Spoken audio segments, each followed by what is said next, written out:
So in this video, I'm going to be just talking about how do I personally like to use the Shadow Hunter. I did a similar video in the past, just going over the night. I decided to do this video right now because I've been doing the movement speed video, and that video is longer than I anticipated. So I'm taking a little bit of a break just from editing that video. So I decided to just post this video and just going over the Shadow Hunter and just giving you some of my little tactics and techniques that I like to do in order for me to improve my speed with the Shadow Hunter, my clear times in dungeons, and yada yada yada, all of that. So what are going to be some of the little tactics and techniques? Again, I made a similar video with the Knight. If you want to go ahead and check it out, I'll leave that in the description down below. Now, the Shadow Hunter. So the Shadow Hunter is going to be, approach a little bit different than what you approach the Knight. The Knight is generally just two things. Spirit Square, basic attack is the only two things that you end up doing. Spirit Square, since it's an ability that does a lot of damage, it's an ability that all you do is just end up just attacking with Spirit Square against regular enemies. And once you actually just get into a dungeon, just hold down basic attack and you are going to kill enemies really quickly. But as you can tell, I'm not using Flask with the Knight and I'm killing really fast. However, in the case of the Shadow Hunter, that is not the case. And one of the things that the Knight has an advantage over a lot of the characters in the game when it comes to dungeon grinding is that the Knight is really high damaging. A lot of the abilities is high damage across the board. Spirit Square is 8.5 times damage, which is a high for an ability, and the basic attack is 4.55, which is very high for a basic attack.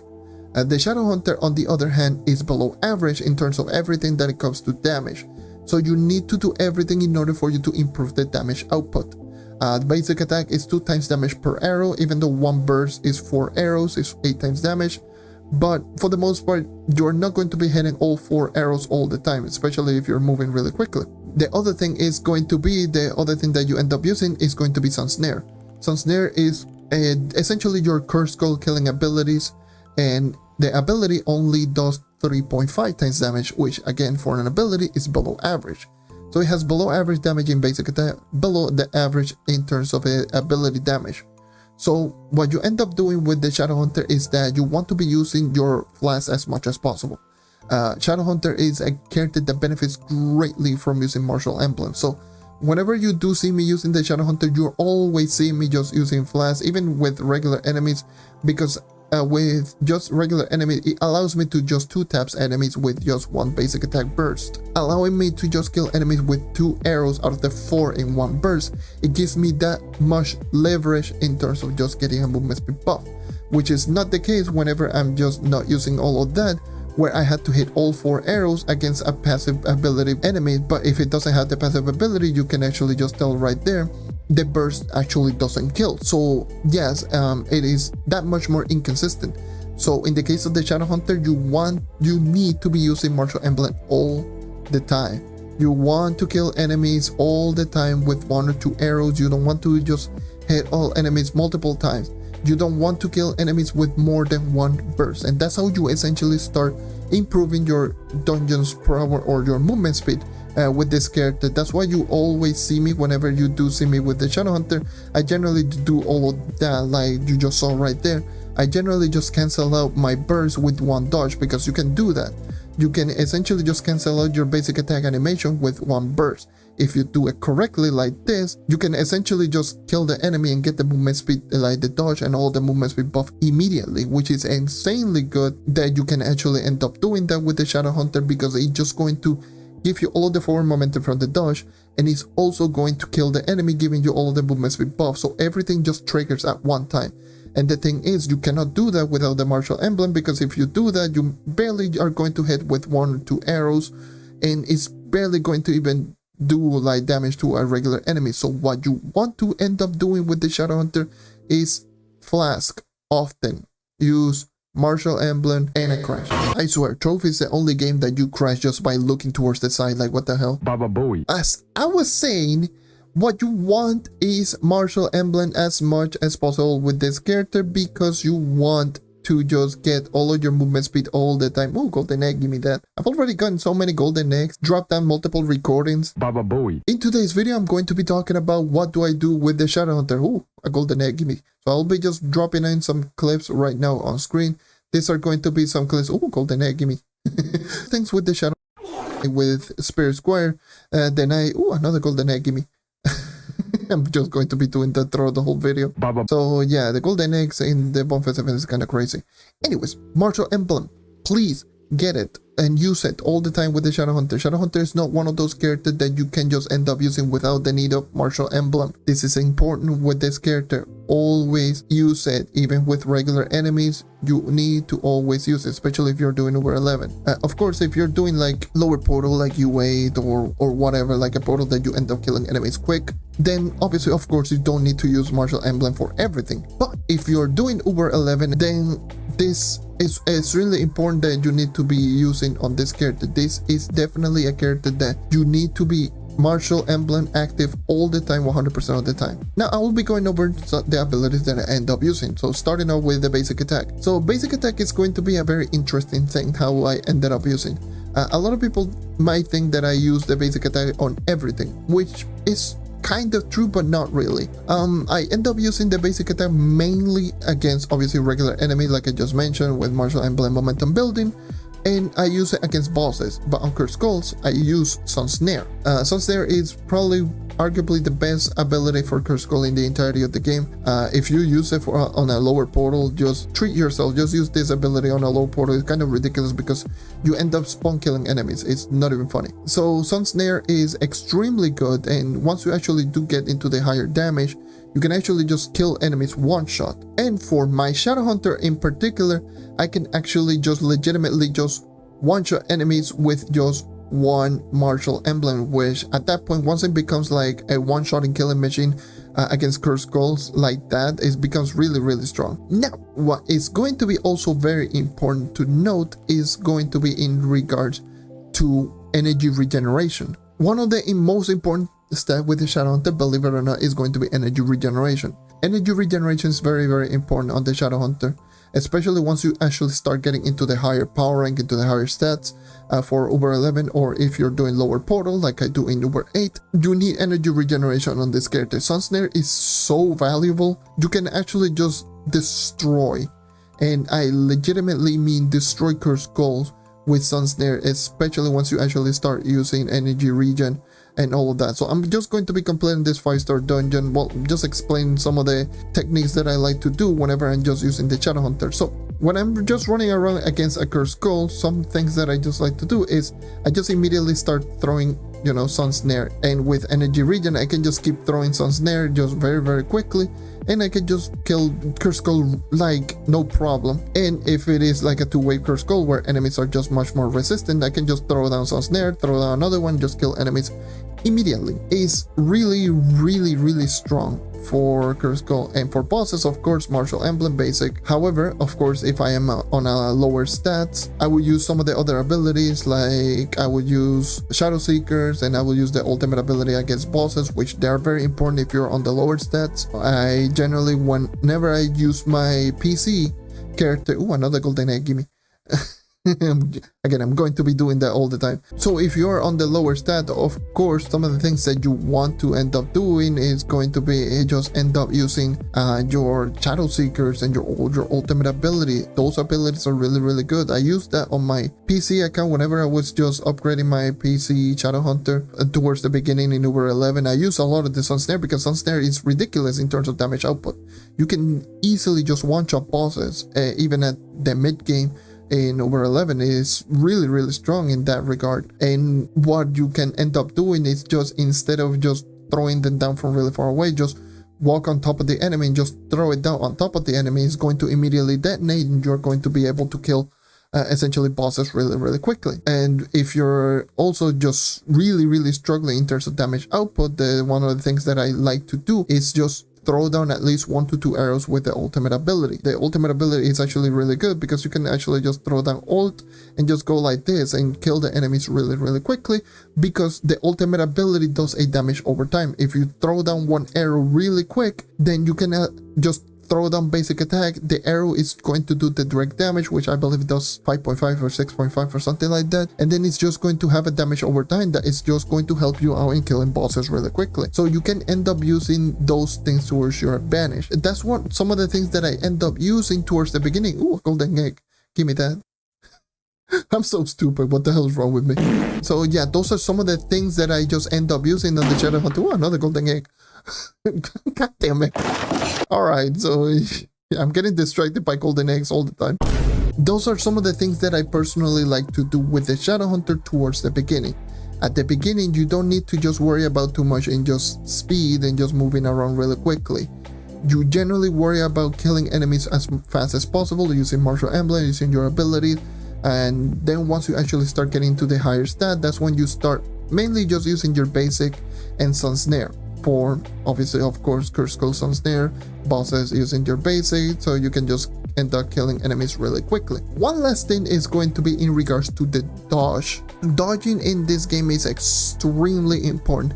More importantly, is not necessarily the dodge. Obviously, the dodge is very important.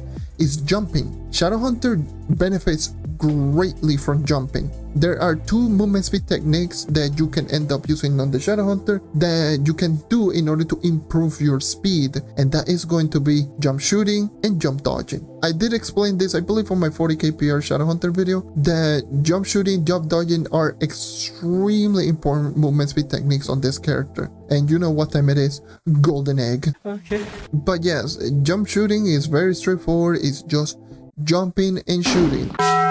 You don't want to just shoot on the ground because of how the movement speed mechanics works on this game. I also did explain on my volatile bander, which again I'll get more into that once I start talking about more in jumping, because jumping just helps out with everything. It helps out with shooting, it helps out with dodge, and it helps out with volatile bander, and obviously of course volatile bander into a dodge, so you can get all of the vertical and horizontal movement speed. Like I did explain this on my volatile bander video, that jumping around is extremely good in terms of just reserving movement speed. If any of you remember about the boat hopping, one of the things about the boat hop is going to be that if you're in midair and you're just hopping with the boat, you maintain that same movement speed. That's why a lot of people end up doing the boat hop.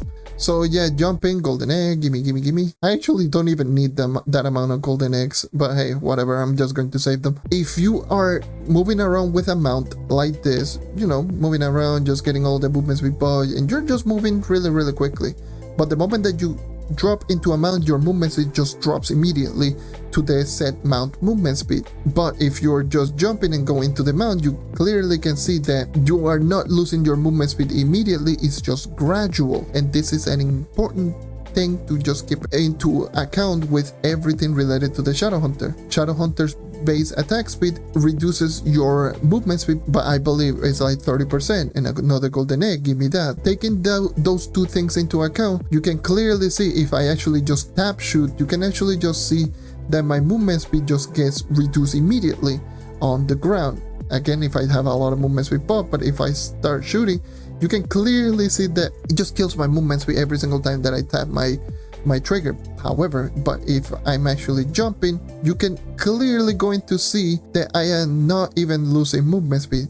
Why is that? Because my movement speed is just gradually decreasing, and the movement speed just decreases by a little bit rather than just reducing your movement speed immediately. And you can take that in full advantage in just obviously everything related to momentum building. So you can just end up just jump shooting like crazy, and it's just going to allow you to just maintain all of the movement speed buff and everything with the Shadowhunter if you're just jump shooting. That's why I mentioned towards the beginning with martial emblem, and why is it so important. Martial emblem is very important because it allows you to kill enemies really quickly before you hit the ground, and just again, while you're in midair, you barely lose any movement speed, and you're going to essentially just get all of the movement speed buff really quickly without losing your movement speed, and you can just move exceedingly fast.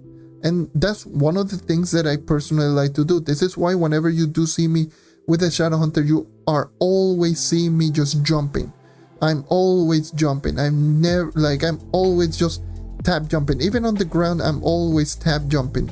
And the reason being is mainly because of that, and the other reason is going to be volatile bander, golden egg, and also, with dodging. So let me just go over dodging once again.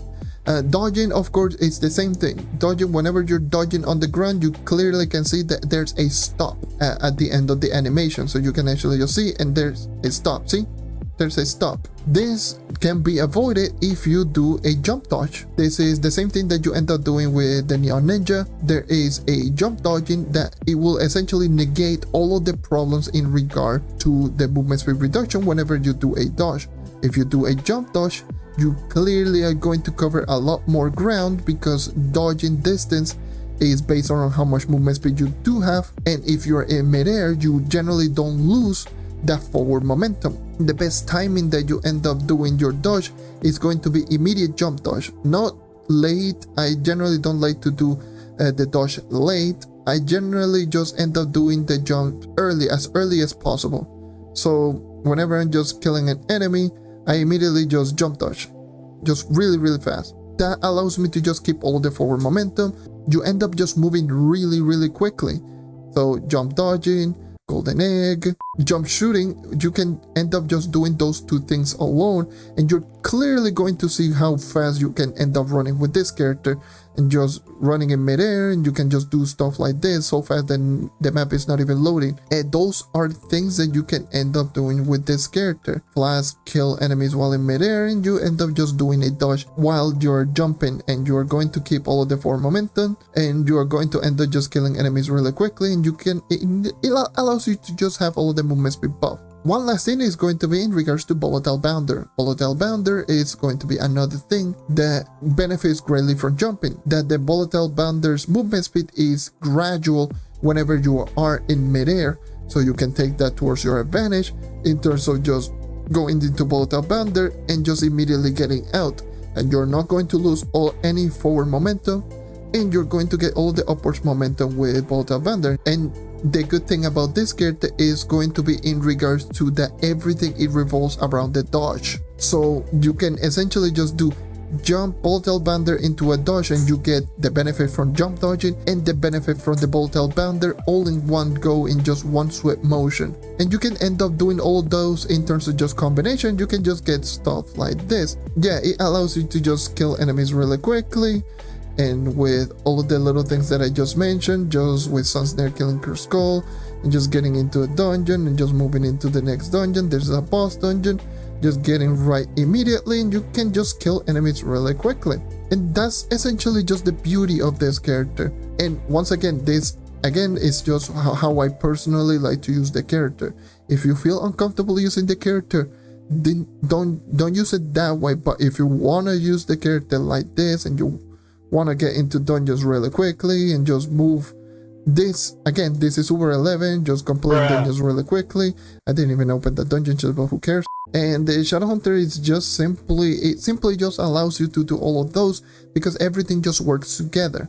You can cancel the basic attack with just using a dodge. You can cancel out your volatile bounder with a dodge. Dodge gives you a movement speed buff, and everything just synergizes well together, and it does have both things that helps out in terms of dungeons clear time. It has an ability for Cursed Skulls or for Swarms, it's going to be Sun Snare, and it has an ability or basic attack for bosses that is just consistent, and it will allow you to just kill enemies really quickly. Really fast kill time, but if your kill time you don't feel comfortable in terms of your kill time, you can just use your ult or your Shadow Seekers in order for you to improve your burst damaging capabilities with this character. And once again, that is the beauty of this character, and that's why I always will say that the Shadowhunter is also the best dungeon grinding class in the game. Just has everything that you want on a character. It has the movement speed buff, the momentum building, and on top of all of it, it has every single ability that works perfectly for everything that you want for dungeons, for Cursed Skull, for bossing, burst damage, early game, mid game, late game, end game, and it has everything that you want on a character. Is arguably the most forgiving character in the entirety of the game, and is so incredibly just consistent in general. But that's going to be everything for me. So thank you everyone for watching. Thank you for sticking around as always. I know this was a little bit of a rambling video. I haven't done one of these in like a while, like a longer video, live commentary, and just me talking about a certain character in general. I know I did one similar with the Knight, but I wanted to just chill and just talk to everyone out there and just do a video like this one. So Hope you guys don't mind in regards to a rambling video like this one. Who knows, maybe you enjoy it, but yeah, that's essentially the things that I do with the Shadowhunter. Also, another reason why I didn't talk about a whole lot on the Knight, Golden Egg, is going to be in regards to the Knight being way simpler in terms of his game plan. It's just per square basic attack. Depending on your power rank or depending on your stat, you end up using the character in a different way. That's going to be everything. Thank you for watching. Thank you for checking out as always. Leave a like, sub, content like this, and I hope to see you next time. Take care and keep on hunting.